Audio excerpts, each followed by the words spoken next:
Blessed be, blessed be, blessed be.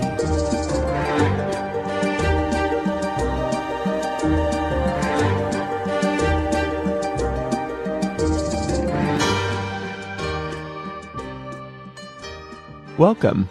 I am going to take just a few minutes and answer some questions that have been coming in. As you know, this Witch's Primer podcast is complete, but I'm just wanting to help out as much as I can. The basic training is there, but there are always questions. So let's get right to it. I've had a lot of questions about people having mixed results with their magic, and I think what we need to talk about here is that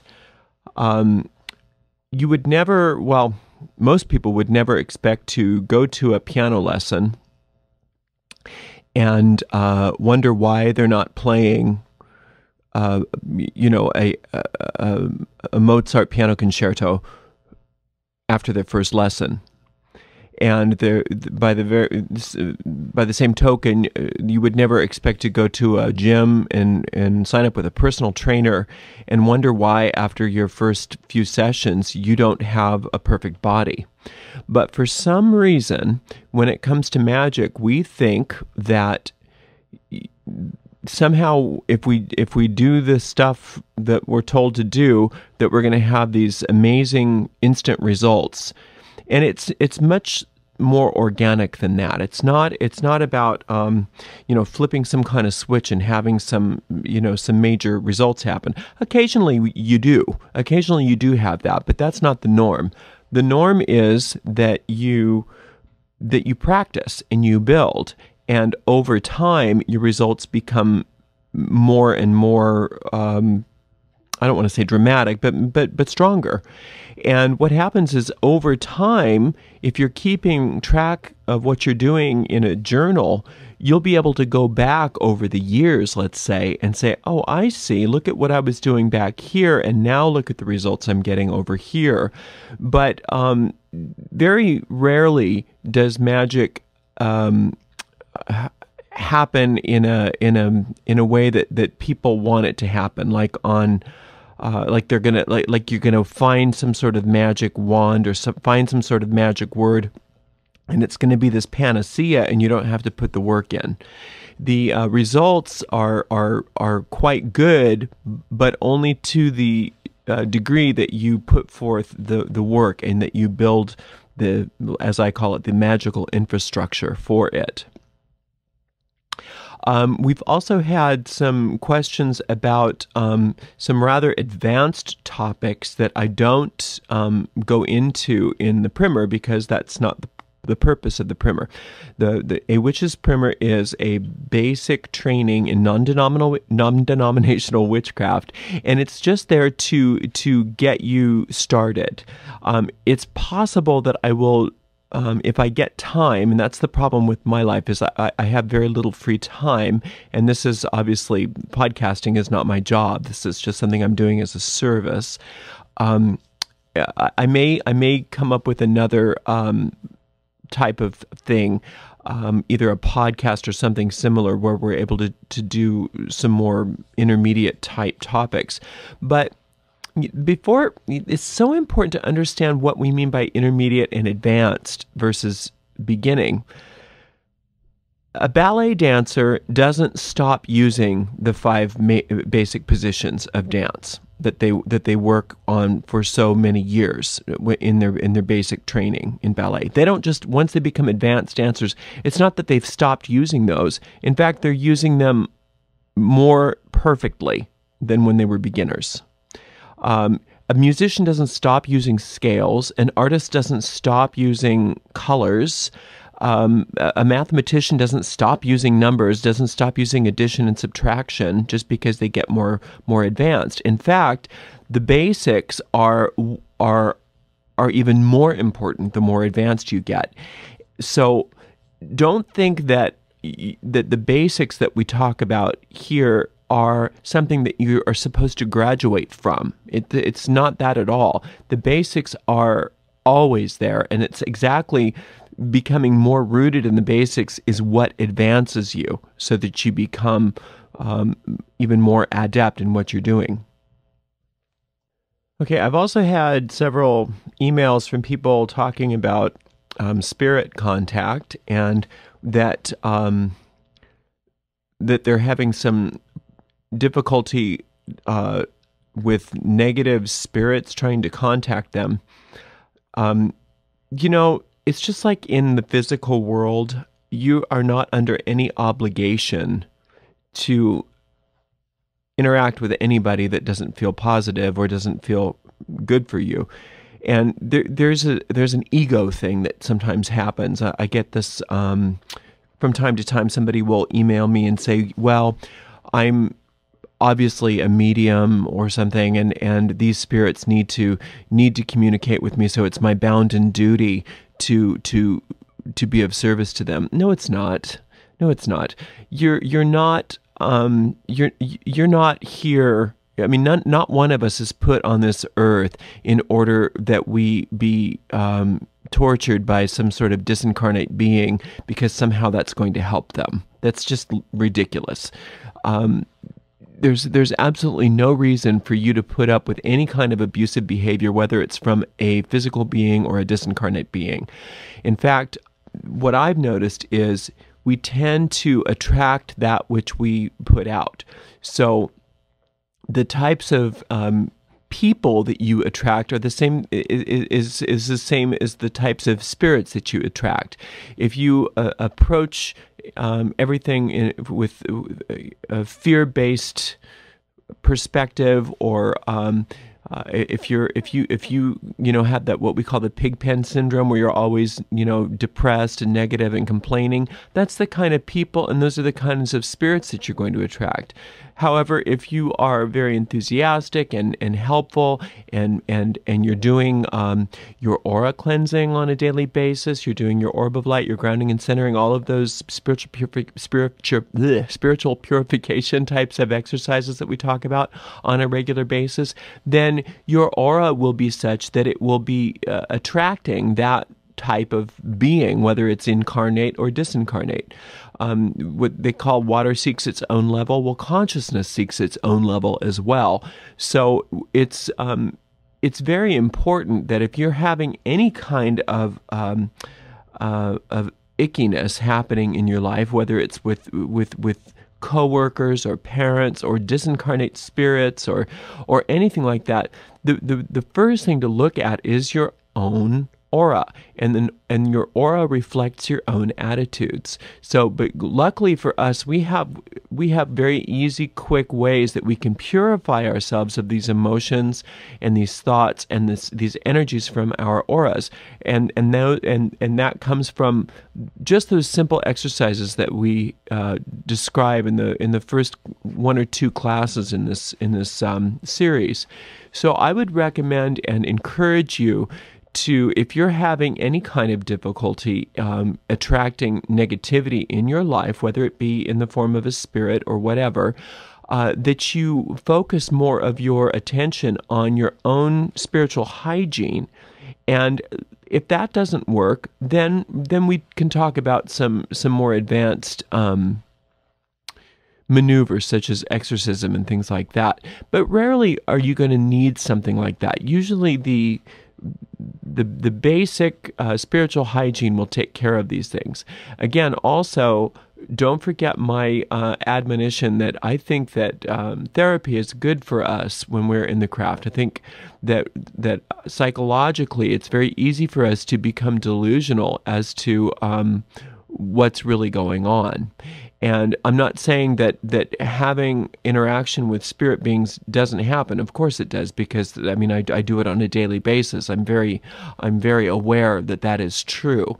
However, it's also true that rather than taking a good look at ourselves and uncovering some of our emotional baggage and looking at some of our own neurotic thought patterns, it's very easy for us to fall prey to some sort of delusional behavior that, oh my gosh, we've got some sort of, spirit that is after us, or we have some sort of mission in this world to bring the spirits to the light because we've maybe watched too many of those kinds of movies.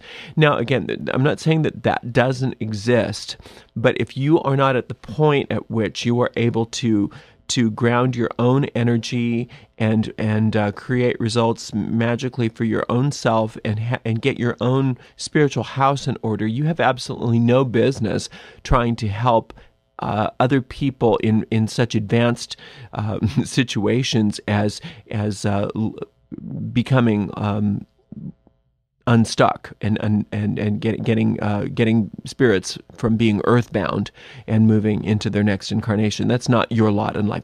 I guarantee you that if you can't get your own stuff handled in this world, you're not ready to help people handle things in the next world. Okay, hopefully that's not too harsh, but that's really the truth. So I'm not trying to be harsh or mean, but the bottom line is that very much of the time when you're a beginner, you are not going to be called on to do those kinds of advanced maneuvers.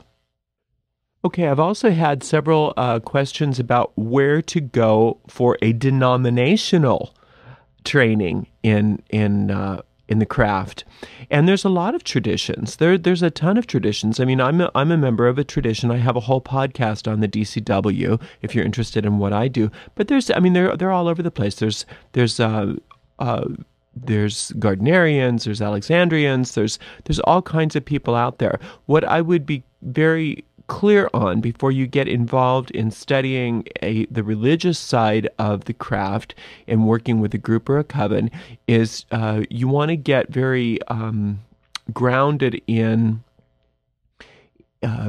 being your own entity, so that you're not so that you don't fall prey to the few groups out there that are a bit unethical, that want to swallow you whole, the people that are in power trips and things like that. You've got to be just very, I'm not trying to make you paranoid, but just be very aware that there's great groups out there, there's wonderful teachers, but there's always, in anything, there's always your charlatans. There's always people that are either going to try to get money from you, or they're going to try to control you, or try to get you to do sexual favors for them. There's just be always on the lookout for that kind of thing, not only in the craft, but anywhere in life. But especially when you're dealing with spiritual topics, it's very easy for a beginner to fall prey to a bunch of nonsense out there. So I would recommend that you get very well grounded in your own connection to your own spirit guide and or spirit guides, and feel strong enough that you can do your own kinds of spell casting and magic and clean out your aura and be very perceptive to the energy around you, so that you can be led to a quality group, a quality tradition that's something that's going to enhance you spiritually rather than become a distraction for you spiritually. I had a question about binding. Somebody was asking about if I could discuss how to do bindings, and there's several types of bindings, and they weren't very clear on which kind of binding they were looking for. There's the binding, meaning that you're binding your spell into reality, and I don't use too much of that because that is inherent in the whole spellcasting system that I deliver. You don't need to bind it into reality. It will just like you don't need to bind a child into being human. You actually need to free it from the womb when it's ready to be born. You need to cut the cord and allow it to breathe. The same thing goes for us when we're doing our spell work. We're actually giving birth to a thought form, and that thought form is going to be its own positive entity in a way, and then once it's fulfilled its obligation, it will become absorbed naturally back into either your aura or get grounded into the earth. It's a very positive thing. The way we program our thought forms and the way that we I demonstrated it in the lesson on spellcasting. The other kind of binding that you may be discussing is where you're binding somebody else's free will. And obviously that's not something that I teach because it's not something that I practice. There's been very few times in my life that I can honestly say that the only resort that I had to protect myself or protect my community was by binding somebody. Because if you bind something or someone, there's a reason why it's a problem most of the time, is if you're binding the free will of somebody, even if it's something negative, you're binding a rapist, you're binding a serial killer, it's temporary at best.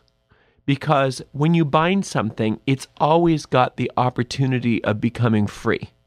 It's always got the opportunity to break free, and you're always having to constantly put more and more energy in there to keep that person imprisoned. And that takes a great deal of energy. It takes a great deal of thought. It's a very, very draining thing to happen. You don't just bind something and then go on, because that person will, by nature, want to become free. When you're bound, you want to become free, and so then it's going to take even more energy to try to get them to stay bound, and then they're going to expend more energy trying to become free, and it's just going to be a battle of wills, and whoever is strongest will thrive, and eventually all of that stuff comes back and just puts major holes in your aura, and there's a horrible rebound effect from any kind of manipulative magic, no matter what anybody says. It's the truth. I've never seen it any other way. You always pay a huge price for trying to inhibit the free will of another, even if it's something that you think is ultimately positive. However, there are other ways of handling these situations that don't have anything to do with binding another person, and that has to do with, and I sound like a broken record, it has to do with the basics of spiritual purification, grounding and centering, and protection. There is a place at which psychically, if you raise your vibration to a certain level, lower vibrations cannot affect it, because the lower vibrations get dissolved within your aura.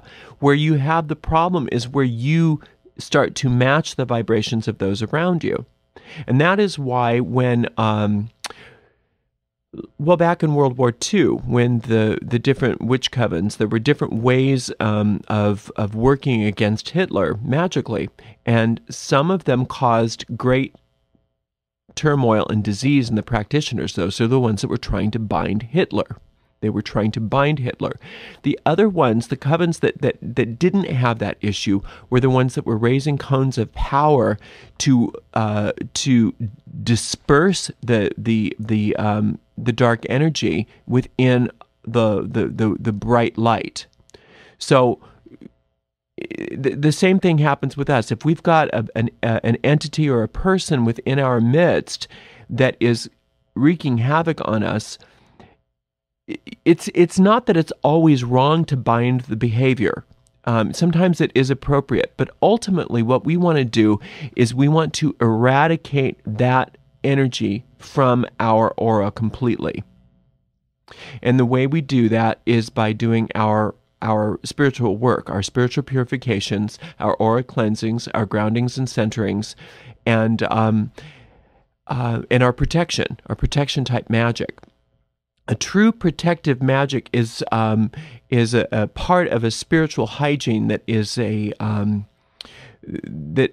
a healthy spiritual immune system, so that the cancer cells cannot thrive within that immune system. The virus cells cannot thrive within that immune system. And if you do too much chemotherapy, sometimes it's important, sometimes it's necessary, but if you do too much chemotherapy, you actually deplete the immune system, and the cancer ends up winning.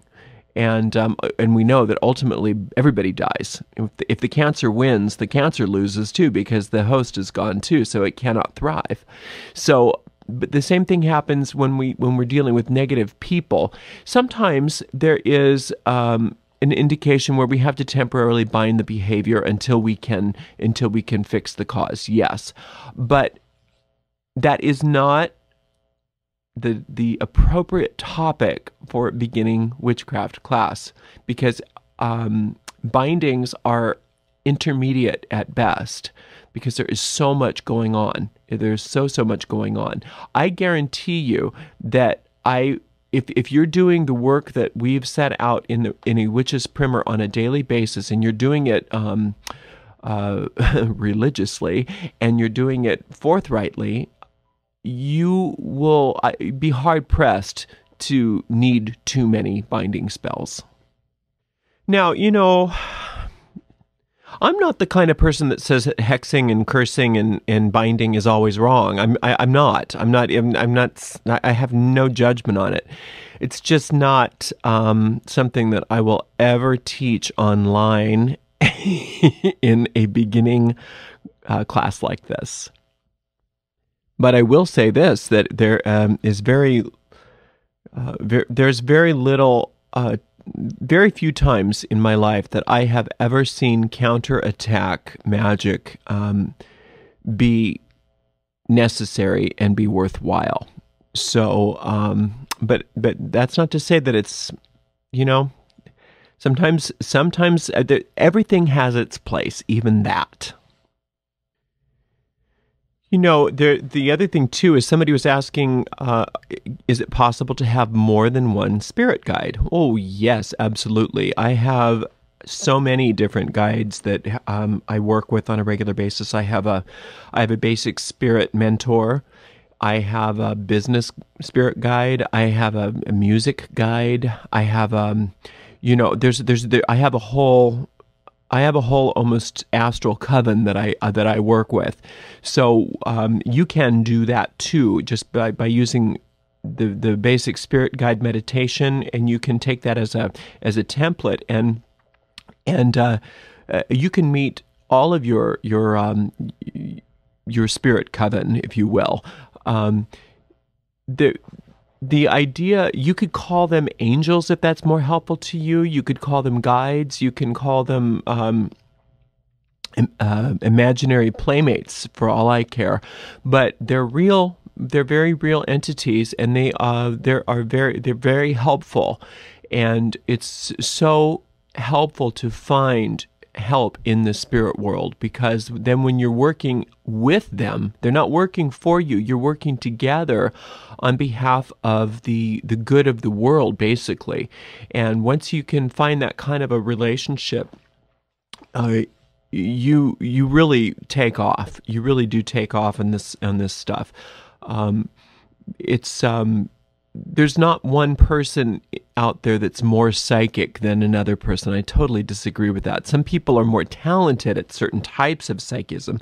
Some people are more developed, but everybody is psychic. Everybody can communicate with the higher realms. And what's important is to, as I always say, is to get your vibration raised to such a degree that you are working on the realms where you can communicate with beings that are helpful to you and that are teachers for you, rather than hanging out in the lower astral plane. I mean, that's not going to do you any good. I mean, our whole goal here is to progress, and is to be effective, and is to get positive results for ourselves, so that we can have a positive effect on the world around us. It's not just spiritual mental masturbation is not the point of any of this. It's actually to get results. So a couple of people have asked, is it okay to go through more than one cycle of building the power base? And absolutely. That can be something that you do over and over again for the rest of your life, and you just keep becoming more strong, basically. You become stronger, just like going to the gym. You may go to like a fitness boot camp, but that doesn't mean that you stop working out after that's over, and so the same thing goes with us, that absolutely you want to keep building your power base. And again, the more you can strengthen and ground yourself within these basic principles, the more power that you will have magically. I had another question about, is it necessary to do spells within a circle? And I think I discussed this before, but if not, I should have. No, it's not necessary to do all your spells within a circle. But the times when it's important to do spells within a circle is usually when you are with a group of people. That helps you to contain the energy. It helps you to focus the energy. If you do your spell in a circle, it does give it a little bit more power, sometimes a lot more power and a lot more focus. But if you don't have time for that, if you don't have time for that, make sure that you at least do the grounding and centering in that orb of light meditation, which serves as a type of circle. But if you don't have time for the formal circle, but you want to do a spell, absolutely you can do that. You don't always need a circle. Somebody asked for an episode on herb magic, and somebody else asked for an episode on gemstones.